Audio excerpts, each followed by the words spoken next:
Hey everybody, it's Jill for today. I'm making kale chips. I made these on camera about 3 years back, and I've made a few adjustments to it, and I thought this would be a nice freestyle recipe, and it's delicious and so low calorie. If you count calories, boom, this is the recipe for you. So come on down to the bowl and I'll show you what I'm doing.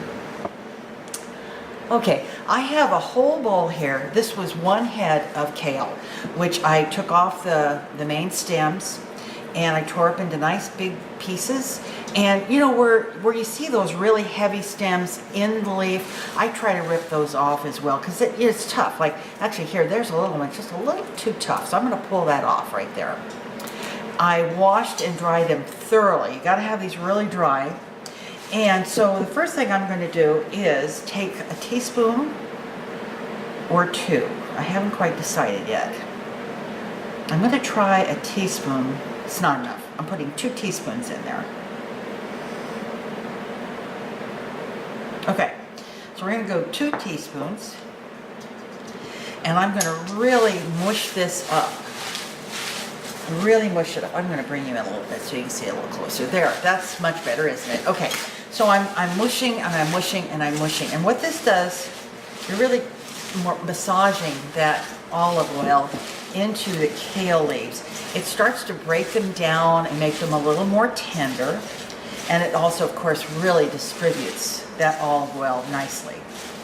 And you know, you look at here, you can see this bowl, the amount of kale looks to be reducing, and that is because this olive oil is working into those leaves. And I'm just really making sure that they're coated nicely. I have my oven set at 300 degrees, and that's what I'll be cooking them at. All right, I think that looks very nice. I think that's pretty thoroughly mixed there. I don't want to get both hands oily, so there you go. All right, and then I have made a nice little mixture here. It's a 1/4 teaspoon of coarsely ground pepper, 1/4 teaspoon of garlic powder, 1/4 teaspoon of onion powder, and just an itty bitty smidgen of cayenne pepper. So I'm going to hold that just now, and I'm going to go ahead and put a couple sprinkles of salt on here. And when you're doing kale chips, this is just a pinch.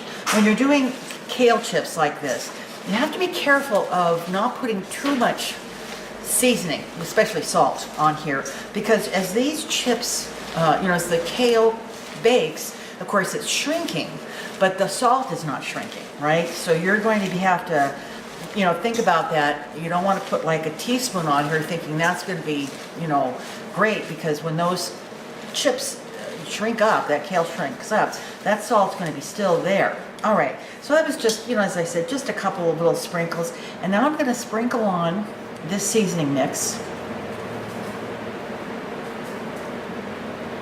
Okay, and I'm going to, again, get this all worked in there. Make sure all the pieces are coated with this.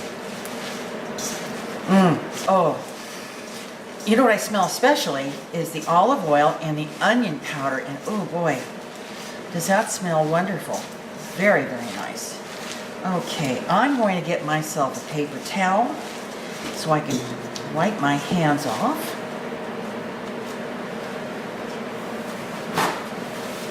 Okay, now I'm going to add a little something extra to this. I'm going to grate just a little tiny bit of, this is pecorino romano, and pecorino, and I'm just gonna give it just a smidgen here. I'll bet I'm not even gonna put a teaspoon in there, but it's just gonna give it a little more zest, right? Life's too short to have not a little bit of zest, even if you're a Weight Watcher. Because when you think about what's gone in here, it's 2 teaspoons of oil, and then that little bit of Parmesan. And that was probably a teaspoon, right? So that's for a whole big head or bunch of kale. We've done pretty darn good, and we've packed it full of flavor. So I'm gonna set this aside. I'm gonna get my cookie sheets, and I'll be back. All right, I've got my cookie sheets all set up here. I have 2 sets of silicone. I have a good set, which is the Silpat brand, which I use for cookies, sweet things. Then I have this, which is less expensive. It's good, it works. And I use this for more savory stuff. And so I don't mix the two, because sometimes, you know, you might not get that smell out of them, even as hard as you try. So I'm gonna go ahead and divide this kale between these two sheets, trying not to allow too much of an overlap of the leaves. So I'm going to spread those out here. Yeah. Oh, this color is so pretty. I hope that it comes across on the video, because it is such a vibrant green. Isn't that beautiful? Look at that. Beautiful green. And that's from that olive oil. That's from, you know, from massaging that olive oil into those leaves. They just get a beautiful green. All right, I think this looks real good. It's spread out nicely. I might put a piece or two over here, make sure they're spread out nicely. I'm gonna wipe my hand off, and I'm gonna bring you back up and talk to you. Okay, I'm gonna go ahead, put these in the oven, 300 degrees, and I've got 2 racks in there. I'm going to check them maybe about 15 minutes and reverse them or twist them around, you know, so they get a little bit more even baking. And the last time I made these, they did take 30 minutes. So I will, you know, as I said, check in on them at 15. And when they are done, I will come back, tell you exactly how long these took, and we'll take a taste. We are back. So we'll be back. My kale chips are done. I'm going to bring you down and show you what we've got here. Now, actually, this is not the whole bowl, you know, the whole 2 pans. This is a good-sized bowl. You know, this is like, well, it's like 8 inches across, and this is full to the top. And I'm going to bring you in so you can see a little bit closer there. There we are. And they're delicious. It took 30 minutes, and it's a delicious little snack here, isn't it? I'm going to bring you back up because I'm going to taste them for you. Okay. Get you back out there, though. You're too close. All right.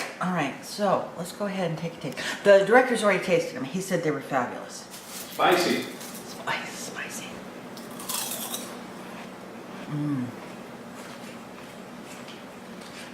You know, these are excellent. They really are. And, you know, someone might say, well, I don't want to put all that oil on them, and I don't want to leave that Parmesan cheese on them. 2 teaspoons of oil and like a teaspoon of Parmesan just elevates these. You know, I've tried doing kale chips, no oil, no nothing, just salt. I didn't want to eat them. They just weren't any good. These are delicious. I'm going to put the recipe down for you. I hope you try them because they are so good. The one thing I wanted to mention is that when you open up your oven to check on them or pull them out, you be careful, because that steam in there, that's the moisture coming off those kale chips, whew, it'll steam you. So be very careful. It's hot. I just want to think if there's anything else I want to tell you. You can change up the seasoning. You don't have to put all that in there. If you just want salt, just add salt. If you want, you know, just garlic, or that's what's so nice about this. You can just really, you know, make it your own. It's a great recipe, but you can make it your own if you like. Okay, I think that's it. Thanks a lot for watching. Tell your friends, subscribe. Hope you like it. Share it with a friend. And thanks a lot. We'll see you soon. Bye-bye.